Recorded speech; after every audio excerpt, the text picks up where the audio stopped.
Our first proclamation, the Word of God, is in the second book of Samuel, chapter 15 and 16.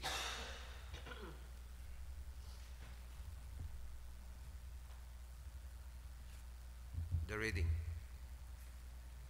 Now a messenger came to David, saying, "The hearts of the men of Israel are with Absalom." So David said to all his servants who were with him at Jerusalem, "Arise and let us flee, or we shall not escape from Absalom. Make haste to depart, lest he overtake us suddenly and bring disaster upon us, and strike the city with the edge of the sword."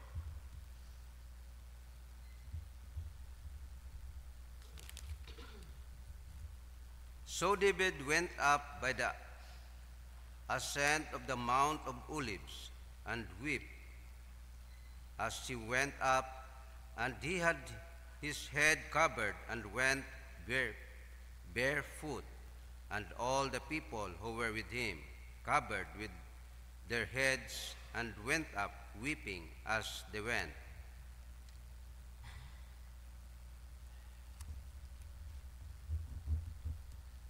Now when King David came to Bahurim, there was a man from the family of the house of Saul, whose name was Shimei, the son of Gera.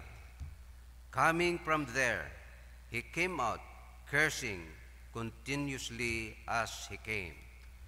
And he threw stones at David and at all the servants of King David, and all the people and all the mighty men were on his right hand and on his left. Also Shimei said thus when he cursed, come out, you bloodthirsty man, you wrath.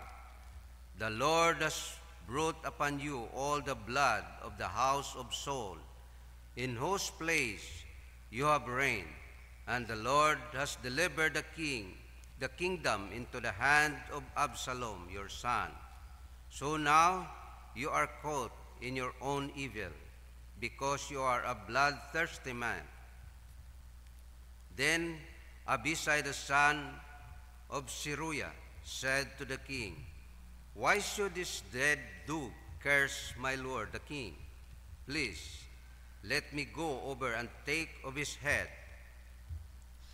But the king said, "What have I to do with you, you sons of Zeruiah? So let him curse, because the Lord had said to him, Curse David. Who then shall say, Why have you done so?" And David said to Abishai and all his servants, "See how my son, who came from my own body, seeks my life. How much more now may this Benjamite let him alone and let him curse, for so the Lord has ordered him. It may be that the Lord will look on my affliction, and the Lord will repay me with good for his cursing this day." And as David and his men went along the road, Shimei went along the hillside opposite him and cursed as he went, threw stones at him and kicked up dust. The word of the Lord. Thanks be to God. Please stand for our responsorial song. Our response, Lord, rise up and save me. Lord, how they have increased who trouble me. Many are they who rise up against me. Many are they who say of me, there is no help of him in God. Response.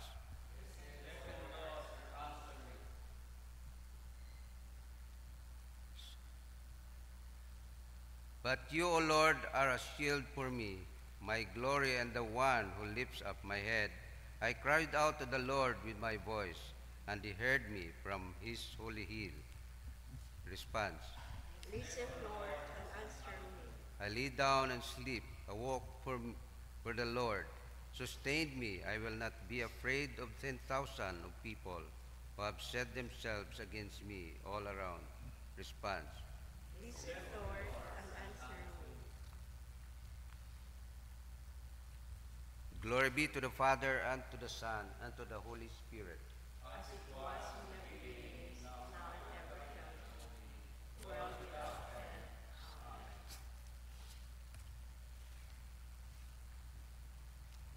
with your spirit, The Holy Gospel of our Lord Jesus Christ according to St. Mark chapter 5. glory to you, Lord Jesus Christ.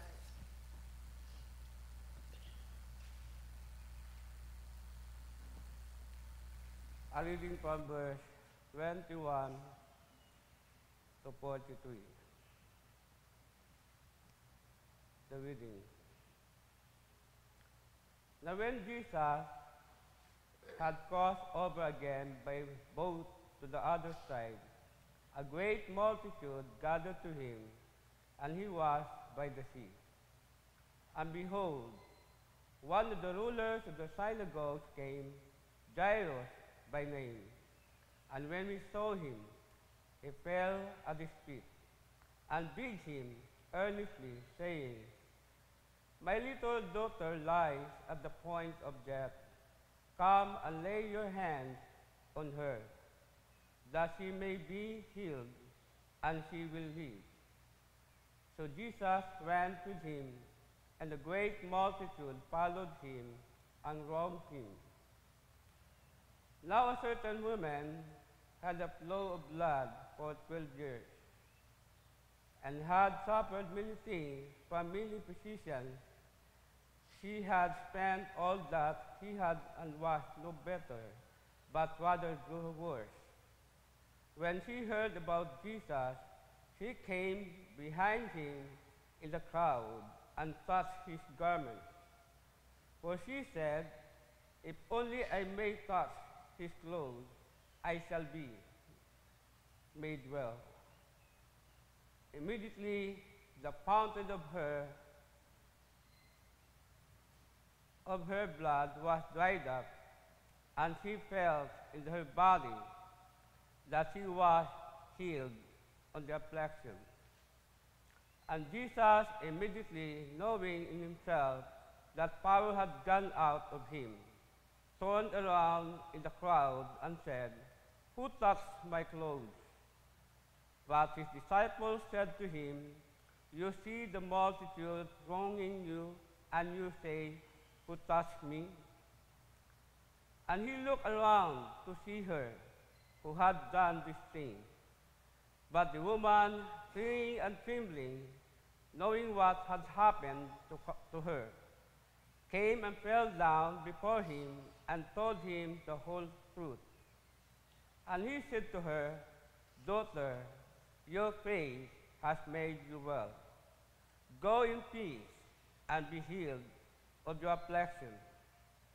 While he was still speaking, some came from the ruler of the synagogue's house who said, Your daughter is dead. Why trouble the teacher any further? As soon as Jesus heard the word that was spoken, he said to the ruler of the synagogue, Do not be afraid, only believe. And he permitted no one to follow him except Peter, James, and John, the brother of James. Then he came to the house of the ruler of the synagogue, and saw in tumult and those who wept and wailed loudly. When he came in, he said to them, Why make this commotion and weep? The child is not dead, but sleeping. And they really called him, but when he had put them all outside, he took the father and the mother of the child, and those who were with him, and entered where the child was lying. Then he took the child by the hand and said to her, Talitha Kumi, which is translated, Little girl, I say to you, arise. Immediately the girl arose and walked, for she has 12 years of age, and they were overcome with great amazement. But he commanded them strictly that no one should know it, until that something should be given her to eat. The Gospel of the Lord. Please be seated. Sa aton nga Gospel, sa St. Mark chapter 5, daya kasugpunda kahapon no, sa dayang sinayo. Nga kung si Jesus, yung pamayad na tawo nga may malaot nga mga espiritu, after kara nagtabok si Jesus sa piyak nga baybayon para pamayroon man dumatawo nagalapit kana. Kung ano man mga saysay sakit. So makita natin nyo na si Jairus nagapit mo kay Jesus ag gahinyo kung pili nga bungon na naunga dahil sa mapit lang gumbagay mga tinyon. Pero makita natin nga sa ratong sinayo gin-encourage si mo ni Jesus. Atong tawag importansya sa verse 36, chapter 5, nga kung si gin-encourage na si Jairo, nga ba na sa verse 36, aba na, do not be afraid, only believe. May mangod kung dalhon naton sa aton nga adlaw-adlaw ng pagpangabuli. Agdaya, pwede natin nababatian sa pulpito kung sino gato. Iba, atong bishop kato, hasta makaroon. Ngayon, encourage na kita tanan. Nga naman mga pagsubok, nag-aabot sa atong kabuhi, hindi kita magkahadok. No? Hindi kita magkahadok dahil naman may Diyos kita nga buhi. May aton nga paggaom kung ano man nag-abot sa aton nga kabuhi. Agdaya, nakita ko manda sa akong kabuhi, agdoon gintawan ko gate, it attention. Nga, pero pumisay Diyos, ay tawagin naton it, hayga. Nga kung siim, hindi kita magkahadlok, lakingan yamang, nga kita magasalig. Sa ating Ginoo, nga may pagtuo. Ag sambilo pa ka, dapat isugon naton do aton nga buot. Amen?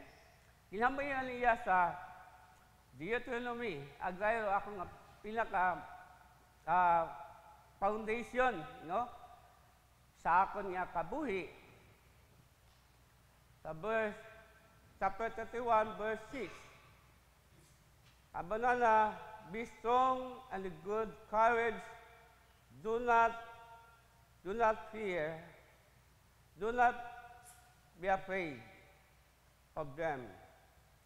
So makita natin nga hindi kita magkadok ano mga pagsubok nagabot sa atong kabuhi. Haman dahil Ginoo una katon. Hindi na kita pagpabayaan, hindi na kita pag-aywanan kung kita nagadangot ka na. Ag nadunduman ko ngali, ag doon ako gintilugan sa akon niya sarili. Nga kung siim, ito na ko sa operating room, ay, abas doktor kakon, daya manado sinayo after sa imo nga operation. Yaban yung mga pasyente, nag-account sa daip, suka, buyog ulo, yagnat, ag ikaw man na, hindi ako sigurado kung makambay ka dahil pagabuksan yung mga liog. Hali sa punod doon gam, pagtuya sa piyak. Iya. Ang nakita man ninyo, ebidensya. Nga lima ko, banana, hindi ako sigurado kung makambay ka. Agabi sa tanam, basi iya ka pa man na mag-New Year, no? Ay, dahil nasud ako sa December, operasyon ako December 17, 2021. So, madaling istorya, habang dahil nakita na yaban ng mga pasyente rin dokos. Pero, Hibi, sa'yo mo lang nga, maisog mo lang buot, dahil may Diyos kita. Habang ako, thank you, Doc, salamat sa mga advice. Pero, bisan din doon connect sa akong isip, pero, gintawan ko sa igaro, prinsipyo Ginoo. Dahil doon ang promisya Ginoo eh. Amen? Nga, buitan ko dulaylayan ni Jesus, meaning the Word of God, kung sa ato yung tempo makaroon. At doon yung panghuksan ko sa akong kabuhi. Ngani, makita na, after ka sa operation, ginkutan na ako doktor. Kung anong pamatyag, ag nakibot sa imo, nakahambal ako, kasubulo lang. So, nakibot sa imo. Si Mala, amazing Mala. No? Gabi wala yung pagtuo. O makandok, dahil nagapati ako ng Arugino, yakakon, agdi ako pagpabayaan. So, mabaw nga testimony sa akong kabuhi, nga konsim, nga ano mo nagasugod sa akong isip, ang mga negative, pero gintay tawang ko sa igaro promisa i Diyos, nga di na ako pagpabayaan. At doon nakita ko, siyang kababae, na 12 years, mga nadugo, sa nabatian na na, pangalan ng Jesus, ginpamatian na, agintawan na atensyon, ay nabato na do, instant healing. Saan na rason? Dahil saan na nga pagtuo. Ang mama sa kabuhi ni Jairo, bisan ginhambay mga tawo nga patay man mo nga, masuguan pa mo si Jesus. Pero ginkahan si ni Jesus, do not be afraid. Magsalig ka lang. Kung katon pa, wag gigintaw at atensyon ni Jairo hambat matawo dahil nagpamasimaw. Sa gihambal ka na Ginoo nga magsalig ka na. Hindi magkadlok. Ngani, sa atong salmo kina, ginhambay iya, ano ang ba sa salmo? Listen. Nangan ito mapamati. Ako Ginoo, magasabat sa imo nga desire, sa imo kabuhi, kung ano man imo pangayo kakon. Kinangan niyang nga magsalig kita kana. Haman. Dahil ginhalinan atong pagtuo, paagi sa pagpamati itpuno ni Diyos. Amen? Ang sayo natin, dupulo ni Diyos, ay may gahom, mabisa, may power. Ngani, ginatawaan kita, dahil reminder katin tanang, ang matumuot Ginoo, nga tawaan natin attention do pamisaya patong Ginoo. At kung di natin pagtat-attention doon, ay wa magyapon bisan ano kabuhay na tong pagkilimba di nga mabapanonoy reminders katong tanan mabuhay man kita pero kung wala natin tawat attention do puling Dios agim natin kabuhi ay wa magyapon. Amen. Ano rason naman gasimba ka tradisyon ng baga makaadto ka simbahan para makasugod ka lang makasangang gasimba ka no kung gasimba kita tawan naton importansya kung ano yung mensahe, yung pabot katon Ginoo, ag yun, i-apply natin sa atong kabuhi. Ag sabot pag problema, nag-aabot sa atong kabuhi, anong pagsubok man doon, anong mag-storm man doon, hayro, pami si Ginoo, iyang katon. Iyang katon daan na autoridad, ala na pulong, ang magamit naton, pagi sa pagtuo. Amen? Kanide, importante, na gano'n kahaygan, o puno Diyos sa ato ni kabuhi. Kapadayin kita, maging malig-on sa pagtuo, kung ano man nag-abot sa ato nga kabuhi. Amen? Please stand.